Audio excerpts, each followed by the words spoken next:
Je voudrais qu'on passe un peu sur les armes françaises parce que il y a un certain nombre d'infos. Alors déjà, RFI, vous avez vu le papier d'RFI ou pas, général? Il va falloir sérieusement investir dans l'artillerie. On a un problème d'artillerie à longue portée. Oui. Donc on va en parler dans une seconde, mais je voudrais d'abord vous montrer les bonnes nouvelles. Non, l'artillerie, on fera ça après. Pardon Mélina, je voudrais d'abord qu'on parle des nouveaux équipements.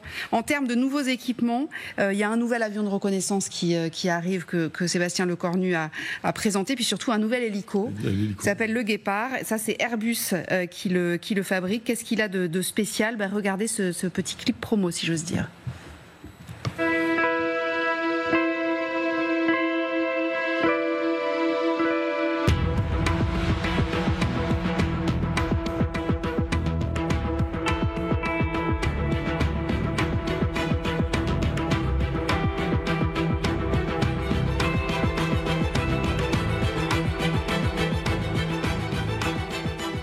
Il a quoi de particulier cet hélico? Une sorte de d'abord, il est très moderne. On est en train de renouveler notre flotte.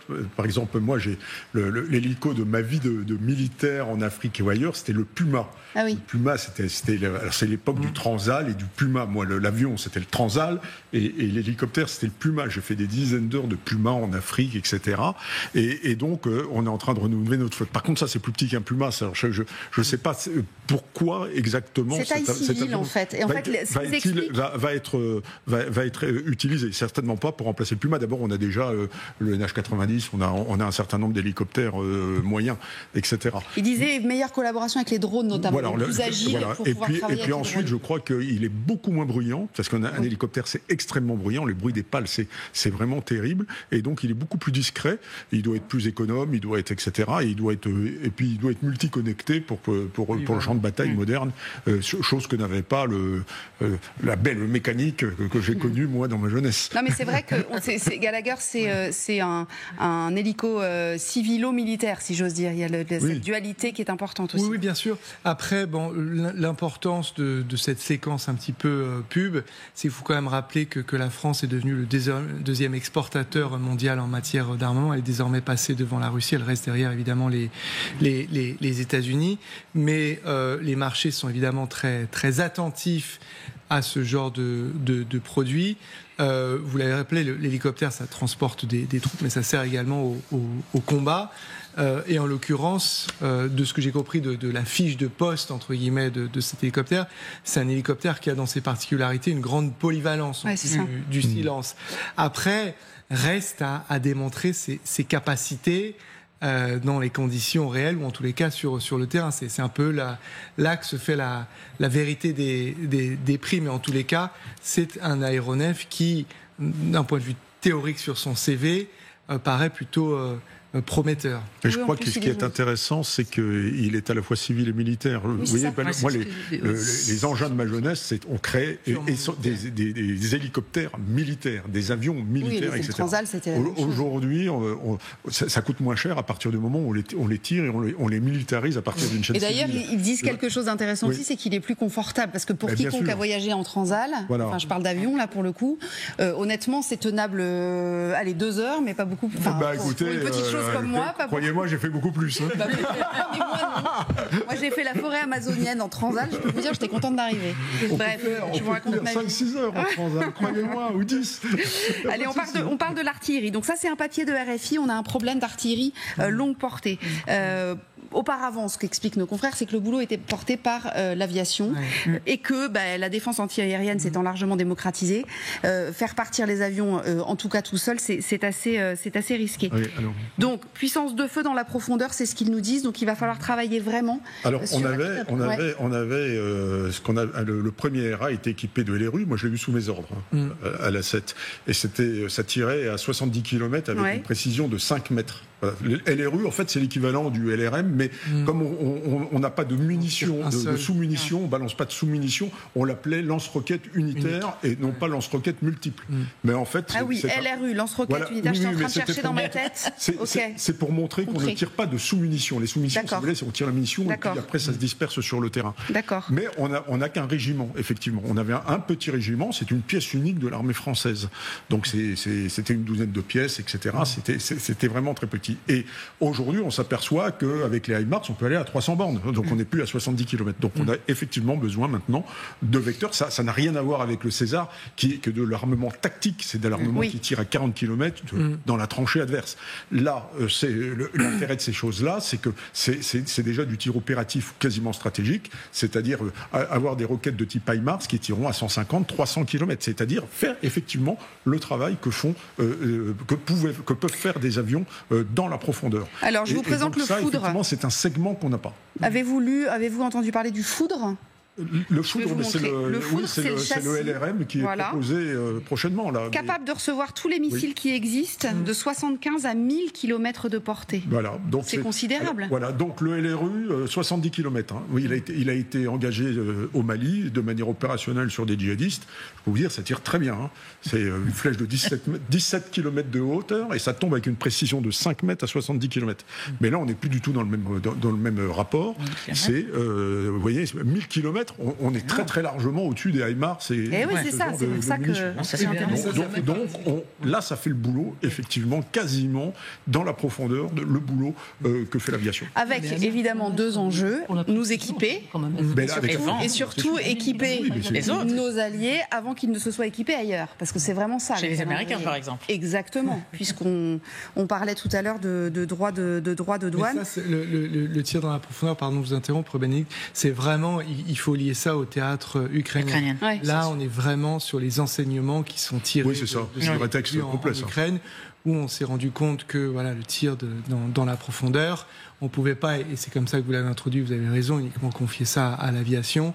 Il faut également des systèmes d'artillerie qui permettent de tirer au-delà de 40 km, voire bien au-delà de 40 mètres. C'est désormais essentiel. Et c'est un segment qu'il faut qu'on investisse pleinement, mais il faut réfléchir là-dessus en européen. Et il faut aller vite, parce qu'il y en a déjà un certain nombre qui sont déjà équipés. Oui. Donc, c'est ça. Alors à 1000 km, je pense pas que moi je connais pas de LRM qui tire à 1000 km actuellement. Non. Là c'est vraiment le LRM de l'avenir. Voilà, c'est un outil qui vient d'être mis en œuvre et qui nous propose quand même c'est une rupture sur le plan du tir dans la profondeur quand même. Il faut l'avouer. Même le HIMARS dans sa version longue, il tire à 300 km. Là on est à plus de 3 fois le HIMARS. Ouais. Voilà. Parce il faut s'assurer quand même que ces munitions là seront des munitions autant qui pourront être tirées n'importe où, par n'importe qui. Et par n'importe qui. Mais bien entendu, évidemment. Alors, puisqu'on parle d'industrie de défense, je voudrais vous parler de Naval Group, qui est donc le plus gros groupe de défense français, on est d'accord là-dessus, qui a été hacké manifestement. C'est une info de Numérama qui a été reprise dans pas mal de papiers, et notamment dans le Figaro. Ils ont subi une attaque. Alors, le hacker n'est pas identifié, évidemment, et dit, en fait, le hacker fait un message en disant, voilà, j'ai récupéré je ne sais plus combien de tétraoctets de données. 13. Il a publié 13 gigas. Voilà. Et il a publié 13 gigas de données en disant, voilà, il demande une rançon, comme le tout bon hacker qui se respecte, si j'ose dire, en disant, si vous ne publiez pas avant demain ou après-demain, si vous ne payez pas. Aujourd'hui, on est quel jour ? Demain, on est 26. On est 28, 27. Oui, mais ça, c'est nié par Naval Group jusqu'à présent. Et en fait, alors, ça n'est pas nié. Justement, c'est là où ça a évolué dans la journée. C'est que ça n'est pas nié. Naval Group dit oui, effectivement, on a été hacké. Effectivement, on a des données nous appartenant qui ont fuité sur le dark web. Mais ce sont des données qui n'étaient pas des données stratégiques.